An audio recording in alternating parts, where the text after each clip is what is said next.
Well then, that was rather anticlimactic. Damn it, Milton! Anyway, remember to like, comment, share, and subscribe if you're new. And I hope you enjoy the episode. Hello, dear viewers, and thank you for tuning in to Moose Motion. This episode will be continuing the SCP-323 project, or also known as the Wendigo or Skinwalker. One of my personal favorite SCPs, mainly because he's Canadian like me, eh? This episode will be going over some of the details with the skeleton. Now, unfortunately, even with adding clay to this one, a fair amount of it is still going to be exposed, like the rib cage, the spine, and especially the skull. So it took a little bit longer than expected to make sure everything was fine-tuned because, well, it's going to be basically showing through all the time. Now, it was quite a lot of fun going over these small details. I'm quite happy with the end result. I'll admit there were some parts that were kind of a little bit strenuous, especially when it came to the spine part. But with a bit of movie magic, at least it goes by fairly quick for you viewers. As well as making the lower jaw, which has a hinge on it. God, that was really small. I almost kind of wish I bumped things up just a slight notch. But it was able to pull it off, and, well, even I'm kind of impressed with myself. I'm becoming a little bit more capable with making dolls each time, it seems. So be sure to smash that like button if you enjoyed the video, subscribe if you're new, or possibly share with your friends. It'd be cool to kind of branch it out a little bit further, because small channel, but I also must thank you all for the recent over 140 subscribers. It definitely makes me feel pretty good because I come from a small town of only 70 people, and now I probably have about the same level as subscriber as cats. So again, thank you very much, and I will continue to work hard for you all and play catch up on the next drag race, as well as a few other projects that are upcoming soon. Anyway, I hope you all enjoy it. That's enough from me for now. I will see you at the end of the episode.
Nom nom nom nom nom.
And here we are at the end of the episode.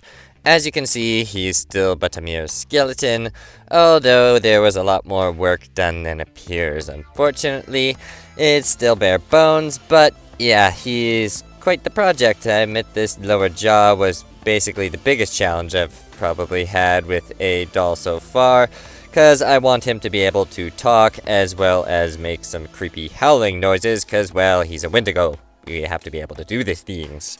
As well as the rib cage, still doesn't appear to be much.